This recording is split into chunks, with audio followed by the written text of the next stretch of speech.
Magandang araw po muli sa inyong lahat. Sumasa inyo ang ating palatuntunang tipon-tipan sa PIA, ang ugnayan ng pamalaan at ng mamamayan. Narito po muli tayo mga kaibigan para sa isang mahalagang pag-uusapan at siyempre ang ating pong mga opisyal ng ating pamalaan. Sa ngayon, ang ating bisita ay mula sa Provincial Government ng Cagayan, ang ating information officer at ibabahagi niya ngayon ang mga accomplishment o yung mga nagawa na ng ating pong pamalaang lokal ng Cagayan para po sa ikauunlad ng ating pong probinsya.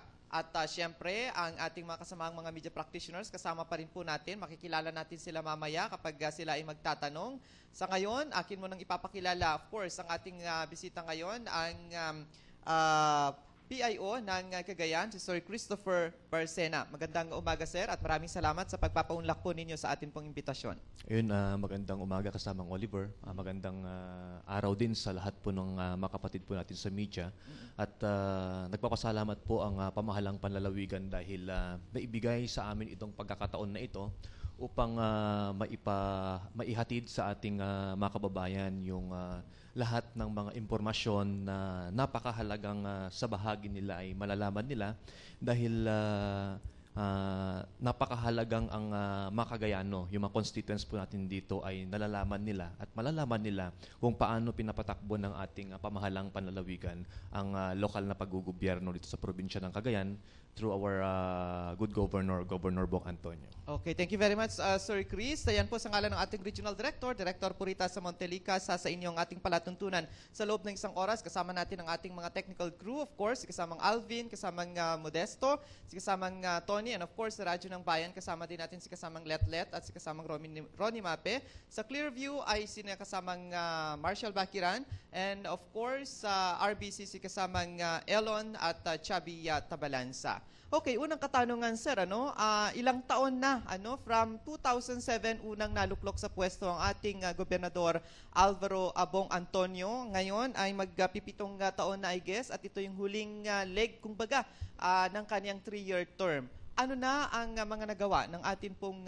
pamalaang lokal ng Cagayan na ikinaunlad ng ating pong probinsya? Tama yun kasamang Oliver, mahigit 7 taon na yung inilalaan ng ating gobernador para pagsilbihan yung kanyang kababayan ito sa probinsya.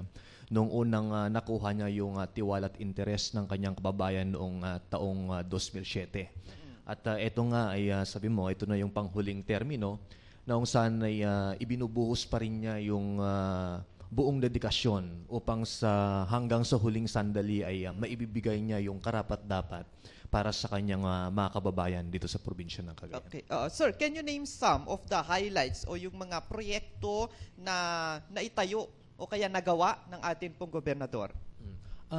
Actually, sumibol yung mga programa at mga proyekto doon sa isang adhikain ng ating administrasyon ito sa probinsya sa pamamagitan ng kanyang battle cry, yung gobyerno to umili. Yes, at para ma-meet yung vision ng battle cry na gobyerno to umili, nang ibig sabihin iparating yung paggugobyerno sa taong bayan, ay sa pamamagitan ng pagbubuo ng mga agenda. At sa pamamagitan nito, ito yung magiging giya na lahat ng mga programa, lahat ng mga aktibidades o lahat ng mga issues and concern ay properly na naia-address ito. Yes. At nabuo nga itong tinatawag po nating 10K agenda. To name few, kung lahat ng mga programa o lahat ng mga proyekto, napakarami kasi. Yes, ngunit napakarami nun. Kung sisilipin natin yung mga proyekto na kung saan ay ito yung tinatawag po nating mga pangunahing mga proyekto na siyang nagke-cater doon sa mga pangunahing pangailangan ng ating mga kababayan, ay ito yung mga proyekto para sa agrikultura. Kasama na siyempre dito, pag sinabi mo kasing agriculture, hindi lang yung patubig, hindi lang yung infra, kundi maging yung pagbibigay din ng edukasyon sa ating mga kapatid na mga magsasaka. Hingil doon sa una, mga karapatan nila sa usapin ng pagmamay-ari ng lupa, hanggang doon sa edukasyon naman kung paano nila pauunlarin yung kanilang kakayahan para mas mapahusay nila yung kanilang kagalingan sa pagluluwal ng kanilang mga produkto. Okay. Yun sa sektor po ng agriculture. Sa infra naman, naging mahalagang mga proyekto kay Governor Bong Antonio sa infra, yung pagdevelop, pagsaayos ng ating mga district hospitals, pagsasaayos ng ating mga provincial roads and bridges, yung pagdadagdag, opening and reopening ng ating mga kalsada, farm-to-market roads, mga facilities, mga buildings ng ating lokal na gobyerno, pagbibigay din ng mga ayudang tulong at pinansya sa ibang mga agencies natin, like the PNP, yung ating mga korte dito sa probinsya ng Cagayan, our RTCs, nabibigyan din niya ng support. At dahil nakikita niya na sa bahagi ng infra, ang unang pagpopokusan mo dapat ng budget ay yung mga infra projects na sumasagot direkta doon sa mga pangunahing pangailangan ng ating mga kababayan. Ito yung first phase ng kanyang administrasyon. Ito na naging focus niya. Ngayon itong infra naman, itong mga panghuling termino na ng ating gobernador, napansin po natin na may mga naitatayo na kakaiba doon sa mga naunang mga proyekto. Ito na yung pag-aayos, for example, ng ating grandstand. Okay, oo. Na-ruberize po yung ating oval. Yung mismong paggagawa, yung pagpapaganda nitong kabuuan ng grandstand at nitong pag-uumpisa ng pagtatayo ng Coliseum dito po sa ating lalawigan. Ito naman ay pagpapakita at ito ay sa bahagi ng ating pamahalang panlalawigan ay senyales na naiigpawan na niya paunti-unti yung mga hindi mga naiimplementang mga proyekto nitong mga nakaraang mga dekada o mga taon dahil nai-address, for example, yung lahat ng mga plinano ng ating mga kapatid na mga magsasaka, yung mga based dun sa mga feasibility studies na pwedeng lagyan ng mga small water impounding projects na nagkokos yan ng mga milyon-milyon. Natapos po niyan. Yung mga needs, mga priority projects ng mga barangay, yearly nagbibigay ng ating pamahalaang panlalawigan through our governor ng at least 100,000 per barangay. Every year po yan. Na ang mismong nag-iimplementa ay yung mga barangay. Hindi po ito hindi ang pamahalaang panlalawigan ang naghahanap ng kontratista o hindi ang provincial government ang mismong nagtatayo ng mga proyekto, kundi ibinibigay mismo yung tiwala sa ating mga barangay para ipatayo yung kanilang proyekto sa pamamagitan kasi nito ay maliban pa doon sa ibinibigay mo sa kanila yung tiwala, yung mismong barangay ay sa tingin ng ating pamahalang panlalawigan through our assessment din, mas maganda yung pagkaka-implement niya dahil pagmamay-ari nila ito. Okay. Kaya mas magandang sila mismo yung proyekto. Ang sinasabi ko lang dito, yung mga naunang mga pangailangan ng ating mga kabarangay na implement na. Kaya meron itong sumusulpot na iba pang mga proyekto na sinasabi ko lamang kanina, nagbibigay ng senyales na ang probinsya ng Cagayan ay may pag-usad at may pag-unlad. Dahil ino-open na natin yung ating pintuan sa iba pang mga programa, like for example, sports tourism. Okay. Yan, napakaraming mga aktibidad ang nabanggit na. Yan ay pauna pa lang at napakarami pang susunod yan. Of course, pagbibigyan na muna natin ang katanungan mula sa atin pong mga kasamang mga media practitioners. Ang unang magtatanong ay si Madam Digna Pagulayan ng RPM.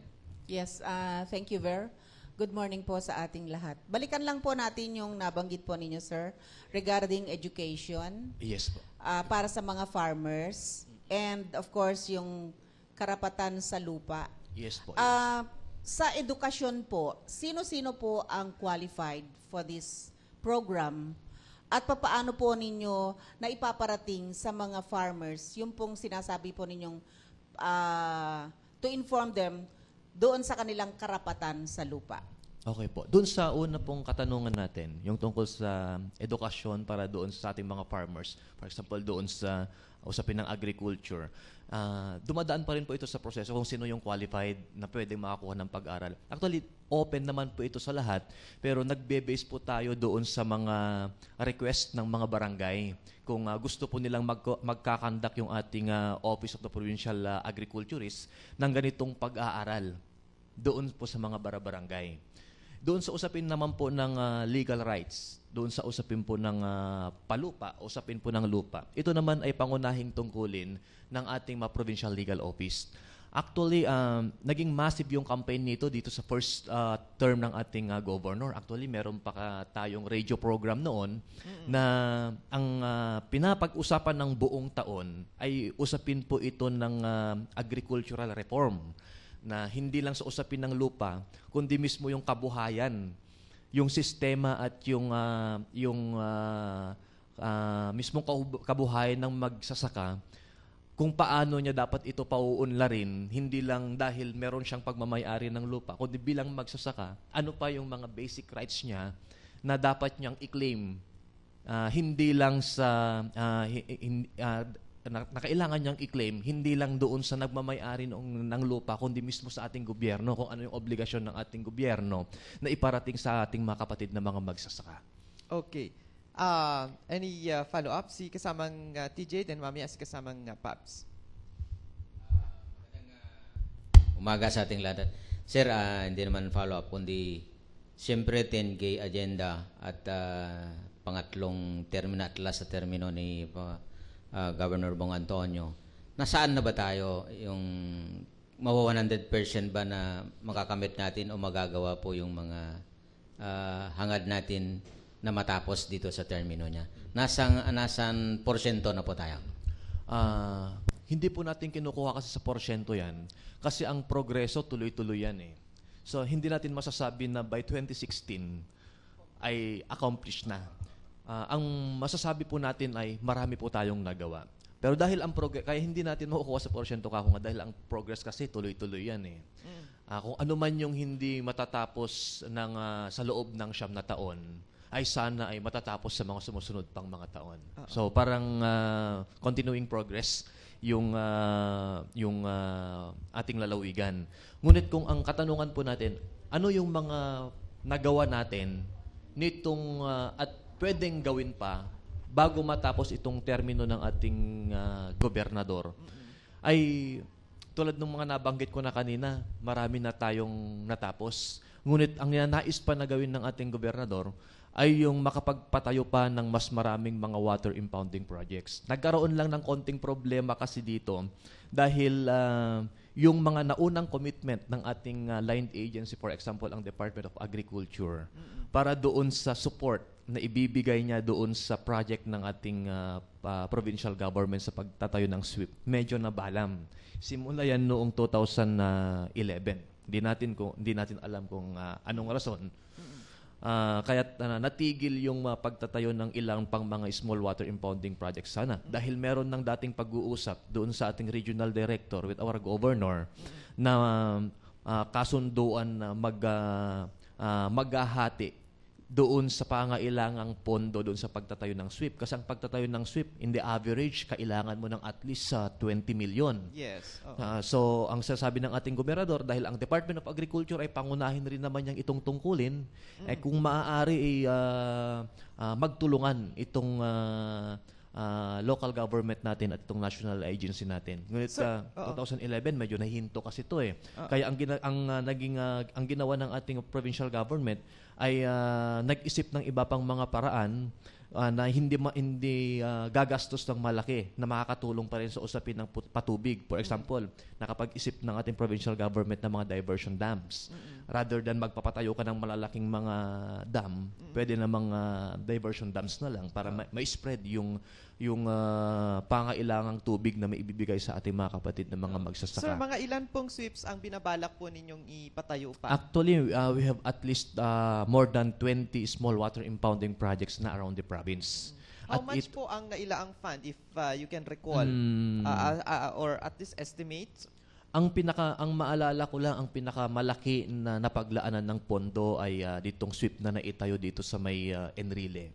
At dito sa may bayan po ng Piat na umaabot ito ng mahigit mga 20 million. Each dito sa mga proyekto na ito. At meron din tayong SWIP dito sa Gataran, dito sa Lasam, dito sa Ballesteros, Pamplona, yung inaayos sa diversion dam dito sa bayan po ng Bagao. At ilan pang mga bayan na hindi ko na ma-recall. Dahil napakarami na po niyan. Si kasamang Pabs ng DZYT. Good morning, Sir Chris. Sir, dito po nasa huling termino na ngayon si Governor Alvaro Antonio. Sa inyong palagay po, sir, ano yung pinaka-legacy na iiwan niya po dito sa ating probinsya pagkatapos ng kanyang 9 years na paglilingkod bilang ama ng probinsya? Actually, ang nakikita ng ating gobernador, gusto niyang legacy yung about sa health, agriculture, and employment. Yung agriculture, mas yun na yung nagiging focus na napapag-usapan natin. Doon sa health naman ay yung bago ngayon na programa, itong point of care program with the PhilHealth. Na itong programa na ito, rather than namimili tayo ng bibigyan natin ng PhilHealth card, ang naisip ng ating gobernador ay bakit hindi natin ibukas ang PhilHealth sa mga taong nangangailangan talaga. Kasi napansin din kasi na parang sayang yung pondo ng local government. Pag bigay ka ng bigay ng PhilHealth, tapos pupundahan mo yan for 1 year, tapos wala namang nagkasakit doon sa member ng pamilya, tapos madeded na. Hindi maitutuloy sa susunod na taon kasi wala ng pondo. So, parang nalulugi yung lokal na gobyerno natin doon. Maliban pa doon sa minsan, hindi na iiwasan na, dahil siyempre, ang provincial government hindi naman niya kaya na siya mismo yung pupunta sa lahat ng mga barangay at mamimili kung sino yung bibigyan niyang poorest of the poor. Dahil hindi naman natin kayang bigyan lahat ng mga indigents natin dahil napakaraming indigents sa probinsya ng Cagayan. So, poorest of the poor. Ang nangyayari tuloy, minsan, ay hindi naiiwasan na napipili kung sino yung gusto nung namimili ang nabibigyan lang ng PhilHealth card. Minsan, sabi nga natin, napupolitika minsan. So, ang program ngayon itong point of care, kapag ikaw ay isang indigent at ikaw ay na-confine sa anumang PhilHealth accredited district hospital natin, ikaw ay automatic kung mai-enroll na sa PhilHealth. Okay. Regardless kung ano man yung paniniwala mo. Basta pag ikaw ay isang indigent na na-confine sa isang PhilHealth accredited hospital po natin, district hospital, automatic po yan na i-enroll ka nila sa PhilHealth.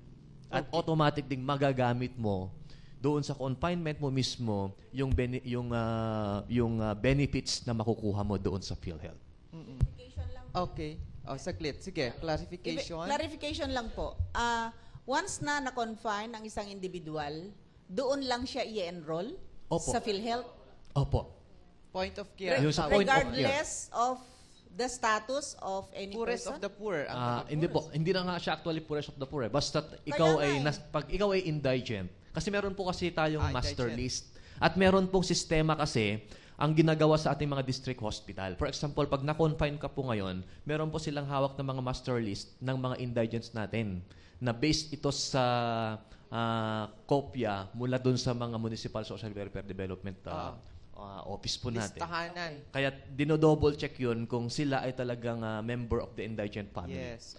Tapos pangalawa po, para masigurado pa ito, ay nagpapakuha po tayo ng sertifikasyon. Kung kakayanin. Depende po sa sitwasyon yan. Kung kakayanin, kung pwede po mag-provide ng sertifikasyon mula sa barangay na sila ay indigent. O sa konting interview, then wala nang matagal o mahaba pang proseso. Automatic pong magbe-benefit yung ating indigent member ng indigent family na makukonfine po doon sa hospital through this program, Point of Care. Is this approved by the PhilHealth, sir? Yes, actually po, ito po, dumaan po ito sa legislative. Napag-usapan po ito dahil malaking pondo rin yung inilalaan dito ng ating provincial government.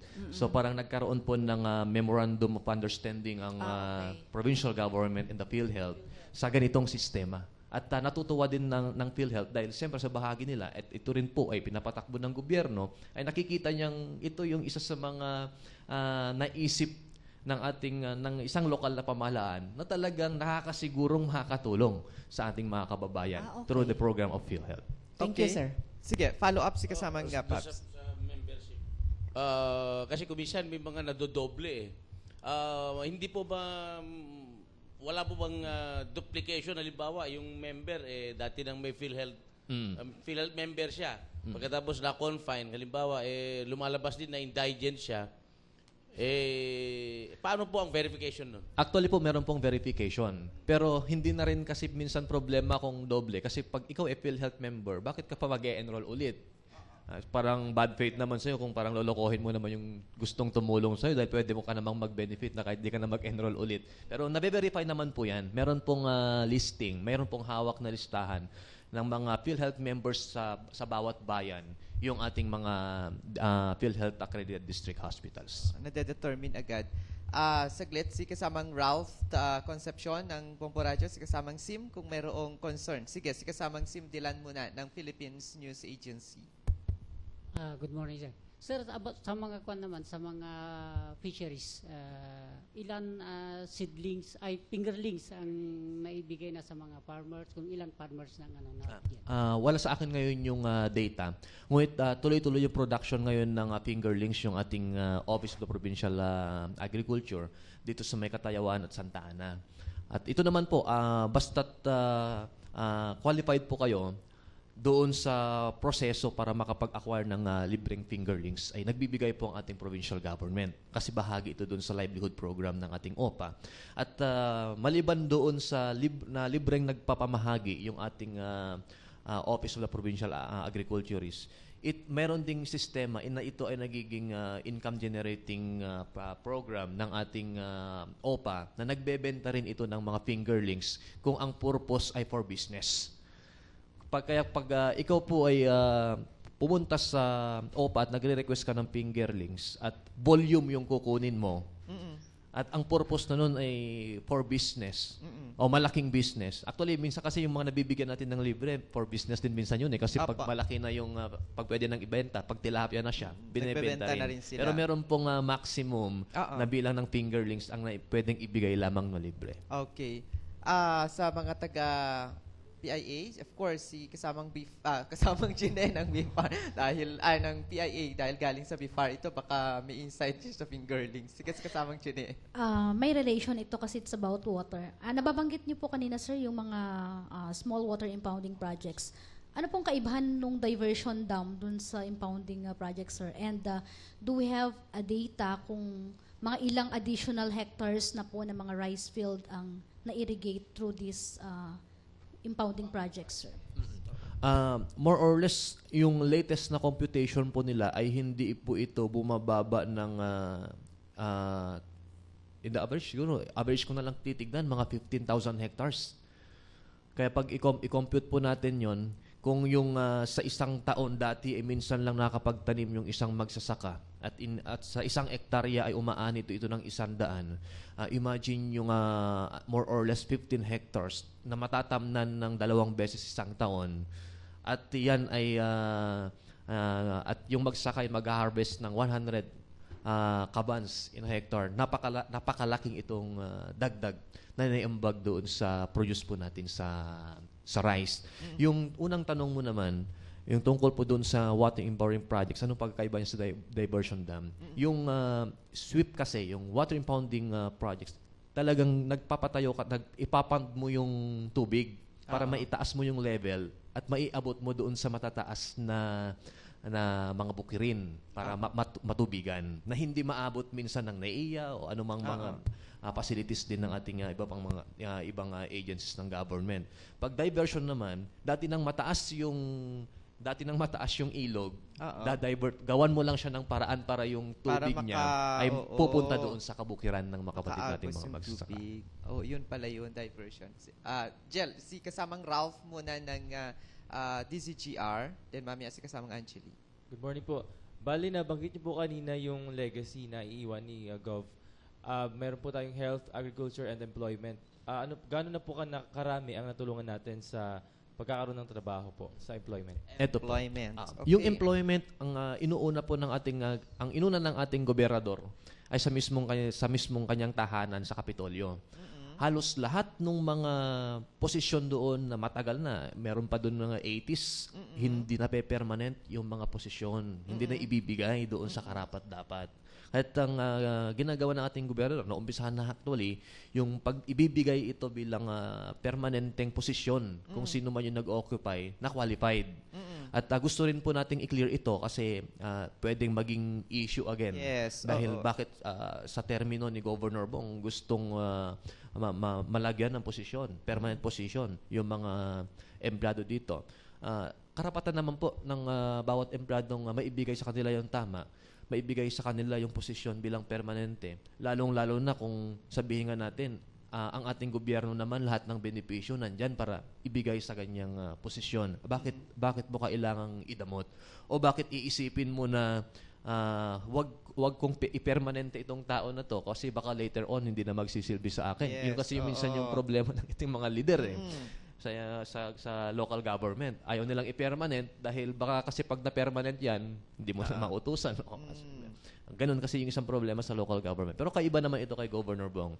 Kasi basta kung ano yung tama para sa isang empleyado, ano yung benepisyong dapat ibigay mo sa empleyado, kung karapat dapat para sa kanya, bakit hindi pwedeng ibigay?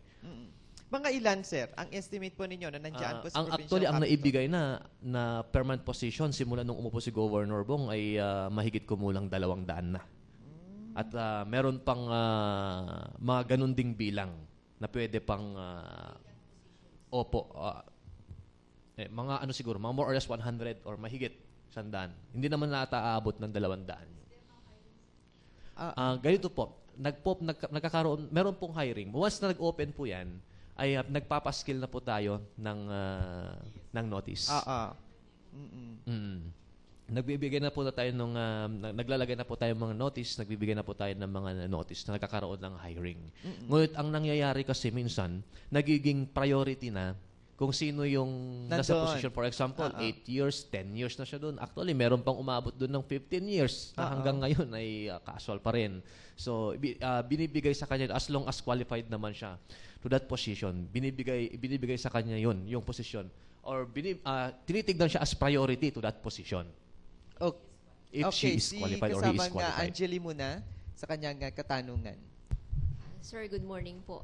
Kanina pa natin binabanggit yung health program, employment. What about po sa livelihood aspect? Meron po ba tayong mga livelihood programs na galing sa Cagayan, Government of Cagayan? And kung meron man po, pwede pa tayong magbanggit ng isa o dalawa na masasabi nating, pwede nating i-showcase dahil sa kanilang mga best practices, kung meron man po. At talagang masasabi nating umangat yung well-being nila. Actually, ito po. Yung livelihood aspect ngayon, kung paano tinitignan ng ating pamahalang panlalawigan, rather than monetary, mas tinitignan po natin ngayon kung paano makagawa ng isang programa o isang proyekto na makakasigurong sa mahabang panahon makikinabang yung isang beneficiaryo. Nitong mga nakaraang sistema kasi ng pagbibigay ng livelihood ay puro monetary, ibig sabihin pera. At minsan pa, dole out, ibig sabihin parang binibigay mo ng libre. Parang nagpipid ka lang, binibigay mo yung pondo sa gusto mong bigyan ng livelihood program na nakita na hindi ito yung talagang sumasagot at nakakatulong sa kanila. Yung parang imbes na turuan mo sila kung paano, sabi ko natin, imbes na turuan mo kung paano mangisda, ang ginagawa mo, hinahaian mo lang palagi ng pagkain, turuan natin sila kung paano mabuhay. Mas yun yung tinitignan ngayon natin provincial government. No, meron po tayong program na livelihood. For example, itong ibinibigay po natin Biniti Agdama Livelihood Program, ito provincial government. At nagmamaximum po ito ng 100,000 pero hindi po ito dole out. Parang binibigay po ito na pautang na walang interest. At meron po siyang grace period ng 2 taon bago sila singilin. Para nakakasiguro na ma-enroll nila ito pero hindi ibig sabihin na libre. Kaya i-roll nila yon sa loob ng 2 taon bago simulang singilin sila ng ating provincial government. Ngunit napansin din namin na dahil hindi ito dole out, konti lang din yung nagkaka-interest. Dahil marami na rin kasi yung nasanay na pag sinabi mong livelihood kasi libre. Pag sinabi mong livelihood, ibinibigay lang ito ng walang kapalit. Yung unang binabanggit ko kanina na naiisip ng ating provincial government, ito yung mag-cite ako ng isang example, yung SWIP natin. Actually, yung SWIP natin, dito sa may Enrile, tinatawag po natin itong 7-in-1 program kasi hindi lang siya ito patubig. Nakapagpatayo po tayo dito ng kooperatiba. Ang ilan pa mga purpose nito ay livelihood din dahil nilagyan ng fingerlinks yung sweep na kung saan libreng nakikinabang yung buong barangay. Tapos nagkaroon din po ng tree planting sa paligid nito ng almost more than 5 hectares na ang itinanim dito ay mga fruit-bearing trees. So, yun yung alternatibong ginagawa po natin para makagawa ng iba pang programa na nakakatiyak na totoong pangkabuhayan na ipaparating sa ating mga kababayan. Okay. Si kasamang Benji. Nabanggit sa akin ni Governor Antonio na nasa drawing board na yung pagtatayo ng isang Cagayan Sports Commission. And I even question nga yung word na commission kasi it's only for the national yung commission. So it might be a council. Are you aware of this? Anong latest na dito? Yes, sir. Talagang dream ng ating governor na paunlarin kasi yung larangan ng sports dito sa probinsya ng Cagayan.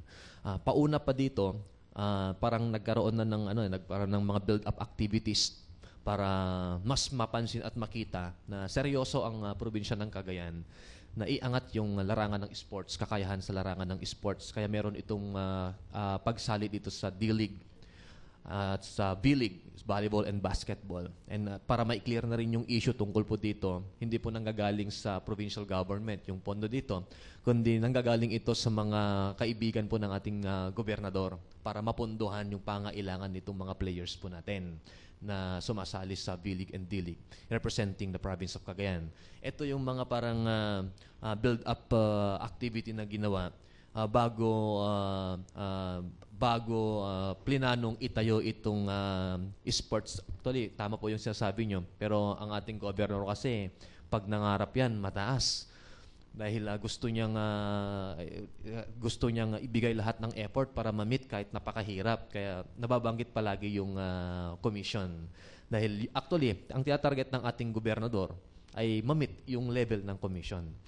At hindi lang yung nababanggit po nating council. Ang update po ngayon dito ay ang ating governor itong last month lamang ay gumawa ng paanyaya sa lahat po ng mga private and public schools natin province-wide, in elementary at sa high school, na iniimbita lahat ng mga bata at mga kabataan na may kakaibang talento at kakayahan sa larangan ng sports, lalong-lalo na sa volleyball and basketball, na magkaroon ng tryout. At nakapili na po tayo, nakapili na po ng yung ating council ay nakapili na ng mga bata at sa pamamagitan po naganap po na tryout dito sa ating sports complex. Dahil ang plano po ng ating governor dito, i-scholar itong mga bata. Hindi po babayaan yung kanilang pag-aaral. I-scholar sila. Pero ito yung isa sa magiging focus na talagang i-practice. Na matutunan nila lahat ng klaseng sistema ng sports na napili nila para mapahusay nila yung kanilang sarili. Dahil i-develop ito para sa mga kompetisyon sa nasyonal. Dahil gusto talaga ng ating governor na merong sariling team ang province ng Cagayan. Actually, naging issue nga, bakit sa B-League? Bakit sa D-League? Konti lang ang member na Cagayano. Pagpapakilala pa lang yon. Kaya ngayon, itong mga bata pa lang habang musmus pa lang, i-train na natin ngayon sila sa ganitong larangan para in the near future, makikita natin at mapapanood na natin sa television na purong Cagayano na yung nakikibakat lumalaban sa nasyonal. Okay, follow up. Sige. Yeah, hindi naman follow up. Dagdag lang ito kay okay, Chris. Ano? Yes, sir. Kasi I was asking kasi isa dun sa 8 sa taekwondo sa elementary, yung apo ko. Apo. So I was asking, sabi ko, how can you sustain that? Kasi nga, kung wala na siya, di siyempre, baka wala na rin. Kasi scholar sila ngayon eh. So, yun pala, that's why this area here, sports complex, is being developed. Kasi gusto niyang, this will be the center of sports activities, well, in the region siguro or in the province, pero may bayad. Halimbawa, yung magpapakancert ka, may bayad yan. So, yung income ng facility na yan, that will be used to sustain them. So, sabi ko, kailangan siguro may provincial ordinance dyan or whatsoever para dire-diretso na. Kasi very, very bad na nag-start ka tapos whosoever will be the next, baka wala na naman eh. Tama po yan. Tama Hindi po. scholar yung apo ko next 2 years ulit. Opo, tama po. Kaya dadaan po yan sa legislation para kahit matapos nung ating GOV, ay 2016 yung kanyang termino, ay nasisiguradong itong maitayo po na kupunan o itong commission ay magtutuloy-tuloy pa rin. Actually, yung nababanggit nga po ninyo, na pwedeng mapagkunan para masustain yung pangailangan nito ay sa pamamagitan ng magiging income nitong sports complex po natin. Kung through ordinance, nabanggit nyo ng ordinance, pwede nga pong gumawa ng ordinance na hindi lang dito manggagaling yung, para mapondohan yung pangailangan ng mga bata, kundi talaga magkakaroon ng regular allotment of province para maibigay yung budget para sa kanila. Okay. Sige, follow up si kasamang Pals, then mamaya si kasamang clarification Kerry. lang, sir. At saka si kasamang Yes, Jesse. Yung bang nabanggit nyo kasi yung pagsali ng kesa the league, D-League, 100% po ba? Ilan po ba ang mga tunay na Cagayano na nandun po, na naglalaro? Ayun. Both volleyball and basketball po. Tulad nga po nung nabanggit ko kanina na yun ay mga build-up activity ng dito sa pagtatayo dito commission na ito na ipapakilala yung province nationwide na nagkaka-interest tayo. Yung kasalukuyang liderato ay nagkaka-interest na iangat yung larangan ng sports. Kaya't hindi po lahat nung mga players po doon ay purong mga Cagayano. Ang ginawa ng mga players na yun ay kinomisyon ng team para ipakilala yung probinsya ng Cagayan sa larangan ng sports. At mag-uumpisa po tayo ngayon. Kaya sasabi ko nga, itong mga bata ngayon, trinetrain na. So that in the near future, mapapanood na natin sa television na purong Cagayano na ang naglalaro. Mga ilan daw po, sir, sa taya po ninyo? Mga Sa ilan isang po? team, sa isang team kasi usually ang talagang Cagayano lang doon mga 3, 4 at hindi pa talaga sila yung mga best player. Kasi sabi mo nga medyo napang-iwanan kasi yung Cagayan sa ganitong sports kaya nag-uumpisa pa lang tayo kaya kailangan natin yung tulong ng mula sa labas ng mga players din. Sige, kasamang Jene o Tere? Ay, Jene muna. Kasi kanina nababanggit po nyo yung mga na-permanent na mga employees po ng provincial government. So talagang napakaswerte din po nila. Parang may nabalitaan din po ako na pabahay para po sa mga empleyado. Paano po yung scheme doon, sir? At mga ilan na pong mga beneficiary ng provincial government ang naka-avail? Lahat po ng mga permanent and the mga casual employees ay nabigyan po ng pagkakataon na makapag-avail nitong pabahay program. Pero ang ibig pong sabihin nito, hindi dahil pabahay ay magbibigay ng ating provincial government ng libreng bahay. Hindi po. Nag-donate. Actually, hindi nga donation nagbenta ang provincial government sa mga empleyado ng lote sa murang halaga. Sa napakamurang halaga. As in na parang, kasi ako din nakapag-avail ako na this is 110 square meters dito sa may Patageleg. 110 square meter. Hindi, parang sinasabi ko na example, parang ako. Yung 110 square meter na avail ko, ang bayad po nito ay mahigit 4,000 lang. Babayaran ko ito sa Provincial Treasury. Hindi po, yun na yung buo. Kasi mura po kasi ang lupa doon. Parang, dahil yun ay parang idle lot lang din naman. Pero para mapaunlad, yun yung naisip ng ating government. Yung ating provincial government. Bakit hindi natin gawin ito? Kasi kunwari ako, bibili ako ng 120 square meters doon, mag-isa naman ako, gusto ko ba ang pupunta sa Patageleg? Pero dahil marami, napakaganda. At yung mga, lalong-lalo siyempre yung ating mga empleyado na wala pang sariling lupa para mapagtayo ng bahay at wala pang bahay, may pagkakataon na sila para makapagpatayo ng bahay. Pero ito po ay nagpo-progress pa lang. Ang natapos na ay yung nandito po sa may bandang Karig. Ngunit itong nasa Patageleg ay hindi pa nai-award yung mga titles sa mga beneficiaries. Okay, sige, follow up. Paano po yun, sir? Equally divided po sa isang employee o kung mas gusto mo ng mas malaki, pwede lang po? Hindi po. Yun po ay na-divide equally at na bloke-bloke po 'yon, bunutan pa ang nangyari. Kahit hindi mo pwedeng piliin na dapat malapit ako sa gate. Parang gano'n. Bunutan po 'yun ang nangyari.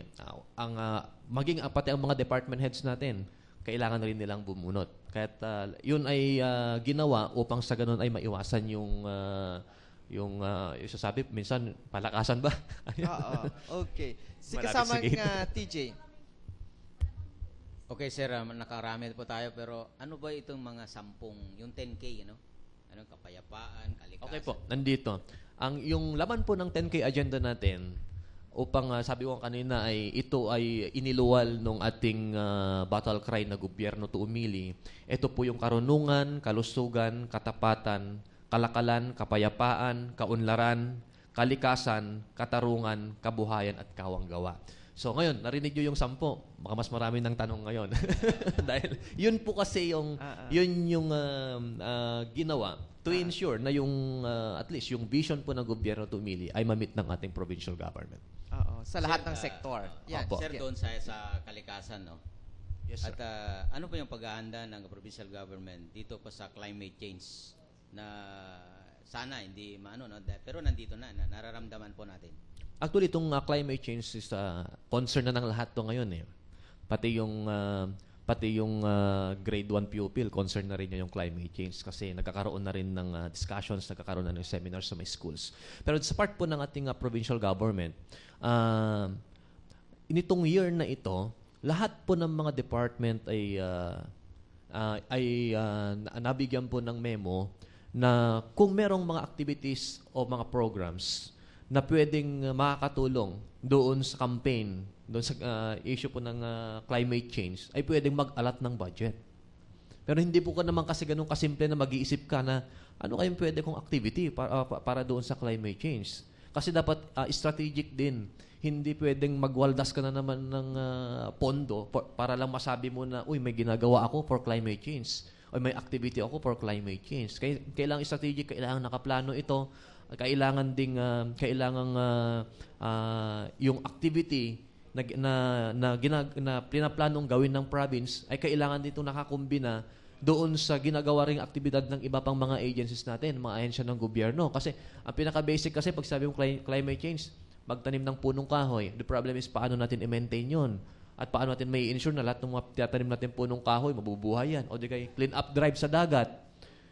Kaya ba nating linisan yung buong stretch ng coastal area at nakakasiguro bang pag nalinisan natin yan, hindi na yan ulit madudumihan o di, wala na ulit dumi o di kaya pag nalinisan ba natin yan, masasolusyonan na yung climate change kasi global problem po ito. O di kaya linisin natin yung estero.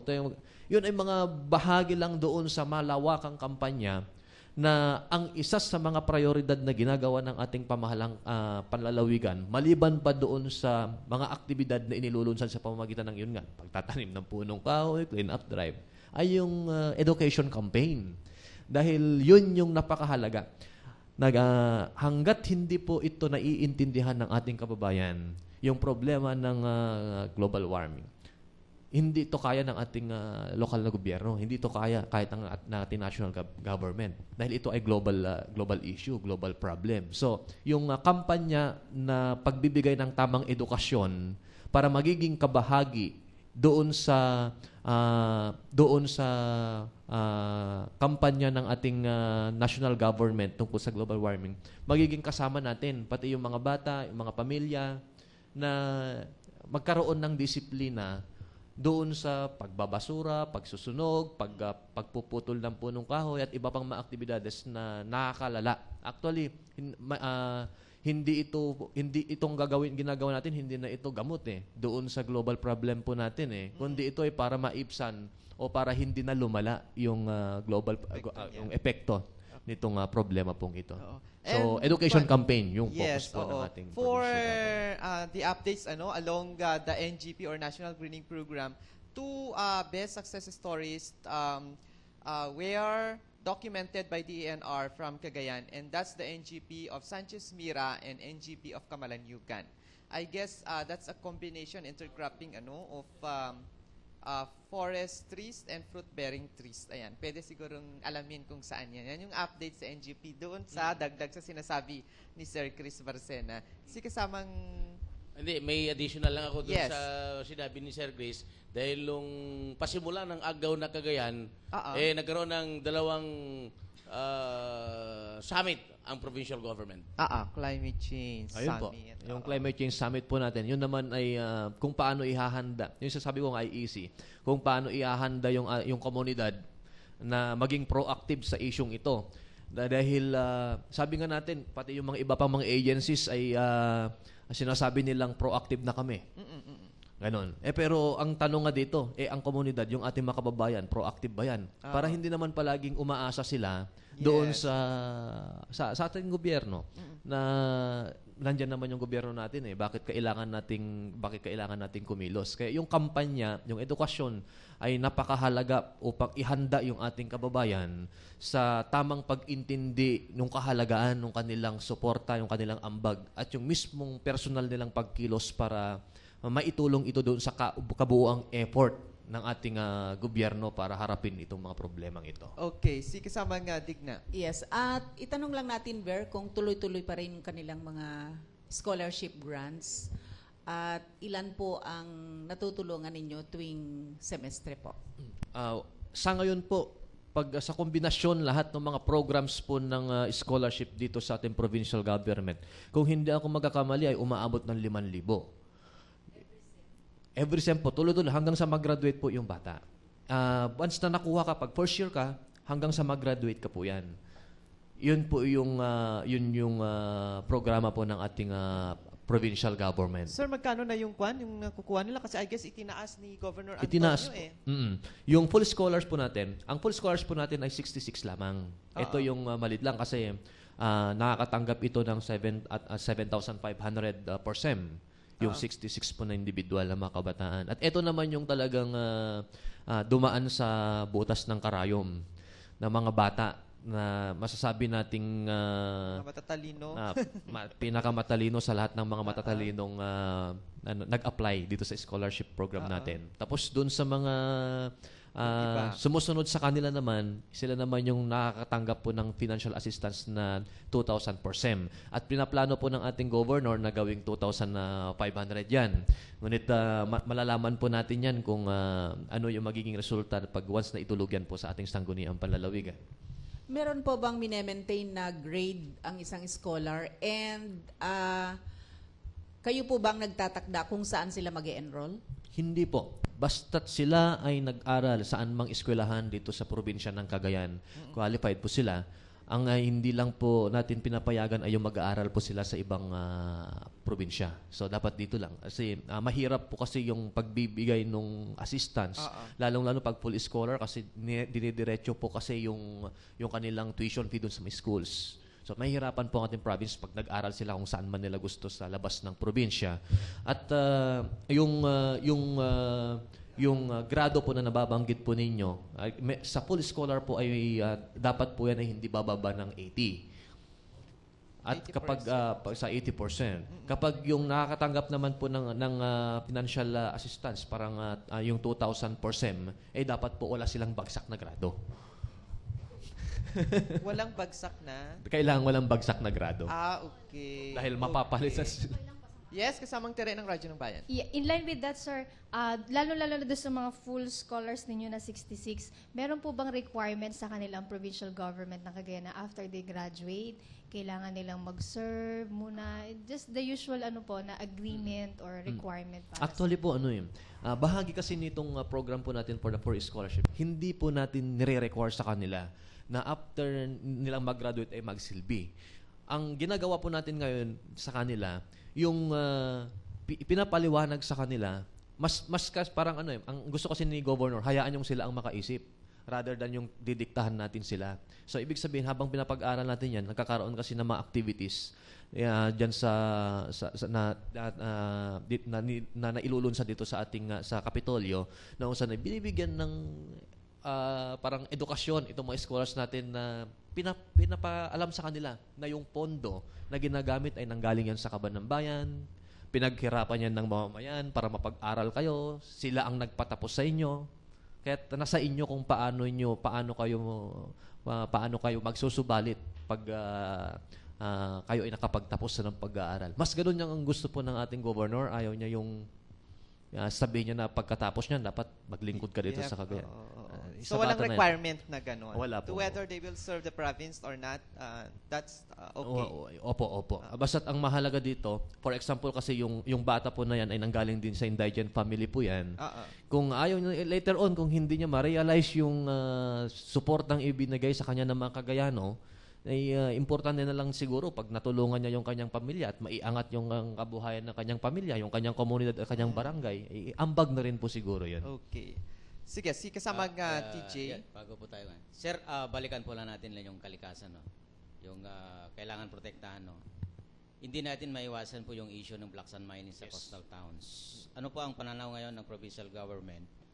Ngayon na po at sinasabi na kung walang yung mga permit na binigay sa mining operators, wala sana po ito. Ganito po, still we are in the government. Ang palagi pong pinapaliwanag po natin yung, meron po kasi tayong batas na sinusundan at meron din po tayong proseso ng batas din na kailangan ding igalang. Actually, yung nitong mga past years, malaking issue itong black sand mining dito po sa province po ng Cagayan. Pero gusto ko pong i-clear na itong mining, oo, tama pong ang ating, pag small scale mining yan, ang ating governor ang nagbibigay ng permit to operate. Pero hindi po ibig sabihin na ang gobernador lang yung nabigyan ng mandato para sa supervision at pag-alam kung meron bang violation na ginagawa nitong mga minero po na ito, mga company po na ito. Dahil ang unang prosesong ginagawa po niyan ay dumadaan po sila yan sa ahensya ng gobyerno, itong ating DNR at ng MGB, para makakuha po ng kanilang environmental clearance, etc. Magkaroon dapat muna yan ng konsultasyon, dumaan yan sa mga barangay. Ngayon kapag pumasa doon sa tinatawag po nating Provincial Mining Regulatory Board, na kung saan ang chairman ay ang director po, regional director ng DNR. Kapag pumasa po lahat ng requirements sa kanila, i-endorso po nila yan sa provincial government, sa ating gobernador. So, ang ating gobernador, kapag nakita at ini-endorso ng ahensya ng gobyernong ito na siya yung nabigyan ng mandato para tignan na dumaan sa proseso itong mga aplikasyon na ito, batay doon sa batas ng pagmimina, ang ginagawa po ng ating gobernador ay nag-i-issue po yun ng permit. Ibang issue ngayon, kung noong nag-operate itong mining company na ito, ay nakitaan na ito ay nakakasira sa ating kalikasan. Kaya't meron po tayong Provincial Mining Regulatory Board. Noong lumaki itong issue at nagkaroon ng parang public outcry na ayaw ng mga tao sa coastal area ng mining, nag-hire po ng ating governor ng isang scientist from UP, kung maalala po yung mga kapatid po nating media, through Dr. Siringan. At nagkaroon po ng pag-aaral. Inalam kung ano yung status ng mga mining operation, inaral itong coastal area po natin at epekto nitong ginagawa nitong mining at napatunayan nga na may pagkakasala. Kaya ang ginawa ng ating gobernador, nag-issue, kung maalala po ninyo, ng stoppage order. 8 stoppage order. Agad-agad. Last year yata, sir, I guess? 2012. 2012 pa, okay. Ang naging problema na naman natin dito noon, after na na-serve itong stoppage order po natin, may mga issues na nagagather natin mula sa ground na hindi na-implement ng maayos ito. Kaya ang sabi po ng ating governor ay sana yung isyung ito ay kumbaga interagency na dapat yung nag-uusap dito. For example, yung pag-implement po nito, paano po dapat ito sinisiguro ng ating mga kapulisan at nababantayan na noong na-serve itong stoppage order ay sumunod itong mga mining companies na ito. Yung ating mga local officials, for example, sa Gonzaga, sa Bugay, sa Apari, na sila ay sumusunod doon sa stoppage order. Dahil ito, AOR nila ito. Area of responsibility nila ito eh. Kahit napakahirap naman na yung ating governor ay walang pasintabi na pumapasok sa mga area na parang pinapalabas na wala ng kapangyarihan itong ating mga local chief executives sa mga bayan. Sir, sa ngayon, sir, may lumalabas na issue na pero merong mga bumabalik, kinukumpirma po ba ito or base sa inyo pong pagtaya sa ground? Actually, meron po tayong issues na nakukuha ngayon. Meron po tayong mga impormasyon na nakukuha dito sa may 2nd District na meron pong nagbibigay ng konsultasyon sa iba't ibang mga bayan. Consultation. Konsultasyon dahil sa planong exploration. Ibig sabihin, pag exploration, large scale na po ito. At noong nagpalalim nga po tayo dito sa impormasyon na nakalap po natin, mukhang the whole stretch ng coastal area po natin, yung planong applyan nila. At ito ay offshore. Ibig sabihin, yung dagat mismo. At ang sad to say, ang may kapangyarihan para kontrolin ito ay ang ating national government dahil large scale. Ngunit, ang sabi nga ng ating gobernador, kung ibinigay nyo yung tiwala sa inyong mga punong barangay na siyang pinapatawag ngayon para sa konsultasyon, isiguro dapat na yung boses ng nakakaraming mamamayan sa coastal area ay yun yung lalabas. Upang ito yung magiging dapat pagbasehan ng ating national government kung mag-i-issue sila ng permit para doon sa exploration nila. Okay, before na mag-end tayo at before yung ibang katanungan ay kasi ang gusto ko ring matanong ay itong nabanggit kanina on the barangay. Merong tawag yata dito sa programa na to, yung pagpunta po nyo sa barangay at pagbigay ninyo ng 100,000 piso for the yung projects. barangay assistance po natin. Yes. Sir, ang tanong ko po dito ay lahat po ba ng mga barangay na sa Cagayan ay at least nabigyan na at nakapagpatayo na rin? May mga success stories po ba tayo dun sa mga projects na kanilang naipatayo? Lahat po, halos lahat ng mga barangay, pero again, sad to say, may ilang mga barangay sa Tuaw ang hindi pa nabibigyan till now. So except for some barangays in Tuaw? In Tuaw lang. Pero halos lahat, at ako lahat na nabigyan, except some barangays in Tuaw, kasi hindi sila nagsasubmit ng resolution at program of work. So, ang ating provincial government ay dahil nagbabantay po ating Commission on Audit, hindi na pwedeng magbigay yan ng pera na wala namang resolution o walang so, request. So, linawin natin, sir, ang requirement ng provincial government to avail of the project is a resolution from the barangay. Program of work. Siyempre, nakalatag doon ang kanilang mga proyekto. Opo. Yun yung basis po ng pag-award po ng ating financial assistance. Para pag nagkaroon ng auditing, makikita po kung saan pumunta yung budget ng ating sir, provincial government. Sir, one time lang po ba ito? One time? Every year po. Every year. Ay, every year? Every year po yan. Since nag-start po yan ng 2008, every year po ay nakakatanggap yung ating mga barangay ng project. Except kapag yung barangay ay meron siyang hindi ma-liquidate na project na nakuha niya previous years. Kasi ito naman yung pang-control natin sa kanila upang sa ganun ay masiguro nating napupunta sa tama at na i-implement yung pondo, yung financial assistance na ibibigay, na bago sila mabigyan ulit, kailangan nilang maklear yung kanilang naunang mga nakuhang pondo through liquidation na isinasubmit po yan sa ating provincial government. So, kasamang Jenny, saglit lang, itatapusin ko lang para makompleto yung detalye. Sir, success stories, meron na ba na monitor o na document ang ating pong Marami po. Name as few, sir. Ito po yung opening po ng mga farm-to-market roads. Ito po yung pagtatayo ng mga solar dryers, pagpapaganda po at pagtatayo ng mga barangay gymnasiums, barangay halls, at iba pang mga projects. Bridges. Okay, so napakarami and hopefully we can document also that one para sa ating pong feature story. Si kasamang Jine and then mamaya si kasamang TJ before we end. Pwedeng before yung question ko, follow up dun sa 100,000 per barangay. Sige, kasamang Jine. Ano sir, are they free to use that for any form aside from baka pwede bang incentive din nila dahil kakarampot yung sahod nila? Pwede din po sa ganun? Meron po kasi tayong COA rules na sinusunod. Hindi rin pwedeng kahit anong project yung gusto nila. Kung ano lang yung sinasabi ng COA na pwedeng mapaglaanan ng financial assistance. Kasi financial assistance to Hindi pwedeng kahit saan-saan nila ito pwedeng gastusin. At yung 100,000 for example na ibigay sa kanila ay magbe-base po tayo doon sa program of work. Na nandun nakalagay na kung ano yung pangalan ng proyekto, ano yung mga materyales na bibilhin, pati yung labor nandun na rin. Yung ibang mga barangay natutuwa tayo dahil yung 100,000 pinambibili lahat ng materyales at yung labor nagiging counterpart nila. Kaya mas malaki yung nagagawang proyekto kapag gano'n. Okay, so ibig sabihin talagang ito yung mga proyektong nakikita dapat Yes, sir, yes. Oo. Doon yung talagang question ko kasamang Oh, Oliver. sige.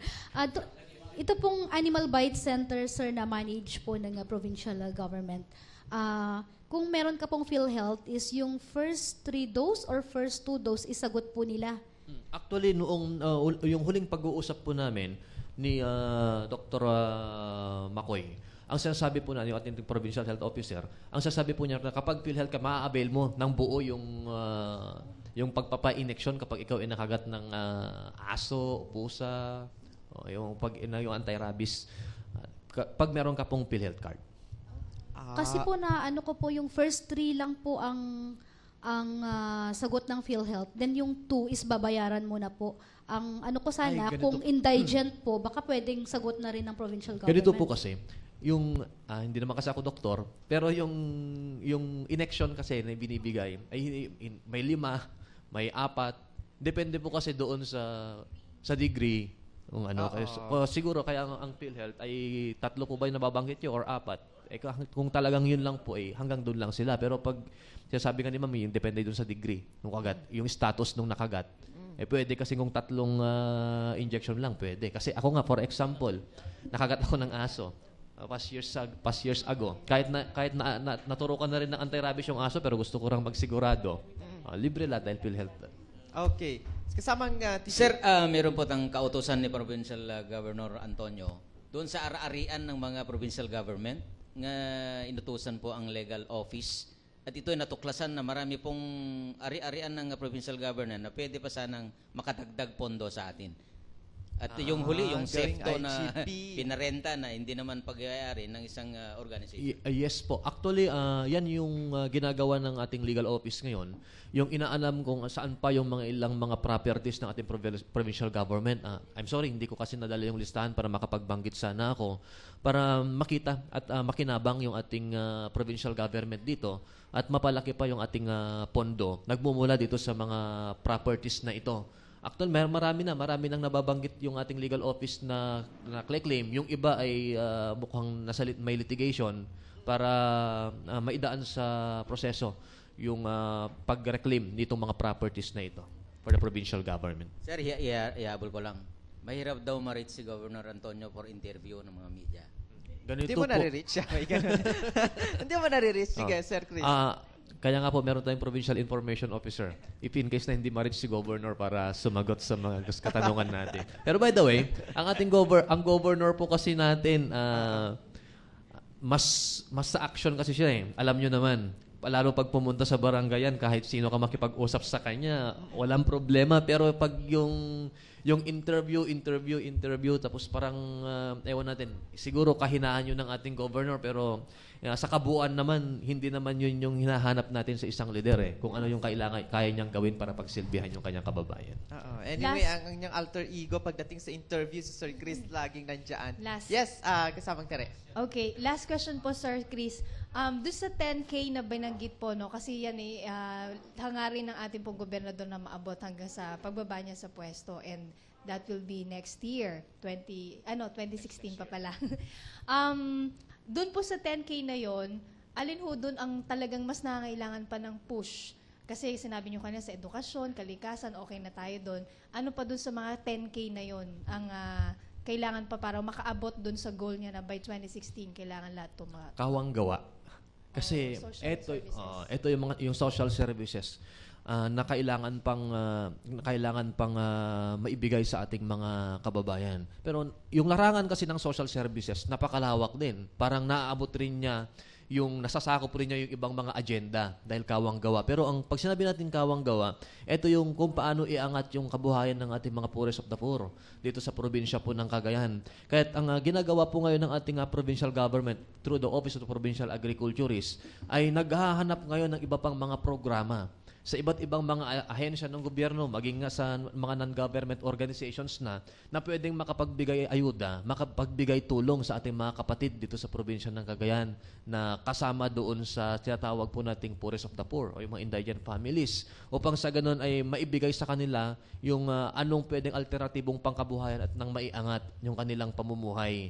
Dahil ang gobyerno, ang pangunahing kailangan po nitong pagsilbihan ay itong mga indigent families. Bakit? Dahil itong mga indigent families po natin, ito po yung naghahanap ng suporta sa gobyerno. Ito po indigent families, ito yung wala nang pwedeng masandalan at wala nang mapagkapitan para maibigay kung ano yung dapat na pangangailangan para sa kanyang pamilya. Yung ating mga indigent families, ito yung vulnerable sa krimen, na makagawa ng mga krimen. O di kayo makaisip, makapaghanap pa ng ibang gobyerno dyan. Malaking problema ito. Kaya ang ating gobyerno, ang pangunahin sa kanyang mandato, pagsilbihan yung nangangailangan, which is yung mga indigent families po natin. Okay. Last concern, sir. Sa lahat ng mga napag-usapan, of course, hindi natin nakikitang may malaking problema ang Cagayan. Except for yung na-point kanina na very controversial previous years, the black sand mining. Ano po ang problema ng Cagayan na siyang nilulutas ng atin pong mga opisyalis? Actually, marami tayong problema. Pero ang isa sa mga tinitignan ngayon at pinapahusay pa yung peace and order. Peace and order. Na ayaw sana nating magiging normal na yung mga pangyayaring ito sa probinsya ng Cagayan. Kasi dati, kung makarinig tayong may namatay, may pinatay, napakalaking issue ito at pinag-uusapan ng ilang araw, ilang linggo. Pero ngayon, pag may namatay, parang wala na lang. Parang nai-immune tayo sa mga itong pangyayari. So parang pagtitignan po natin ay ito yung isa sa mga concern na kailangang i-address, peace and order. Kasi kahit sabihin natin gaano kaganda yung pamayanan, gaano kaganda yung paggugobyerno, gaano kaganda yung buhay ng mga tao, kung hindi tahimik, kung magulo, may takot, mukhang hindi masaya ang manirahan sa probinsya kapag ganun. Okay, napakarami nating napag-usapan ngayon. Alam kong napakarami pa sanang itatanong ng ating mga media friends dahil 7 years ba naman na accomplishment ang ating hinihingi. Pero hindi po sapat ang ating oras. Siguro i-schedule ulit natin si Sir Chris for the updates, especially for the other programs pa na hindi natin napag-usapan dito sa ating palatuntunan. Sir, for now, your message to our fellow Cagayanos. Ayun, sa ating mga kababayan dito sa probinsya po ng Cagayan, ipinapaabot po namin yung aming pasasalamat in behalf of our governor, yung buong pwersa ng ating pamahalang panlalawigan sa patuloy na pagbibigay po ninyo ng tiwala na hanggat nandito po kami, hanggat nandito ang ating gobernador ay ibibigay niya yung kanyang makakaya upang pagsilbihan kayo at ibalik sa inyo yung tiwalang iginawad po ninyo sa kanya nitong 3 nagdaang mga halalan na. At makakaasa po kayo na hanggang sa huling araw po ng paninilbihan ng ating gobernador sa probinsya ng Cagayan ay ibibigay niya kung ano ang tama para sa probinsya po at sa kabuuan po ng ating mga kababayan sa probinsya po ng Cagayan. Maraming salamat. Thank you very much to Sir Christopher Barcena, ang ating pong PIO ng ating pong probinsya ng Cagayan. Of course, napakarami po nating diniscuss dun sa kanyang mga proyekto at tulad nga ng sabi ko, ito inisyatibo ng ating lokal na pamahalaan sa pamumuno ng ating Gobernador Alvaro Bong Antonio. Of course, ang puri ng kanyang mga galamay, mga department heads, and of course, our Vice Governor Odi Fausto at ang lahat ng mga board members ay kabilang sa mga accomplishments o sa mga narating na adikain na yan. So nagpapasalamat tayo, pati ang mga empleyado din ng pamahalaang panlalawigan ng Cagayan na siyang nagtatrabaho para po patuloy na iangat ang atin pong lalawigang Cagayan. Of course, ang ngalan ng ating mga media practitioners kasama dito, mga technical crew staff, and of course, sa ngalan ng ating Regional Director, Director Purita sa Montelicas, ito po muli ang inyong lingkod, Oliver Tamayo Bakay. Maraming salamat. Magandang araw po sa inyong lahat.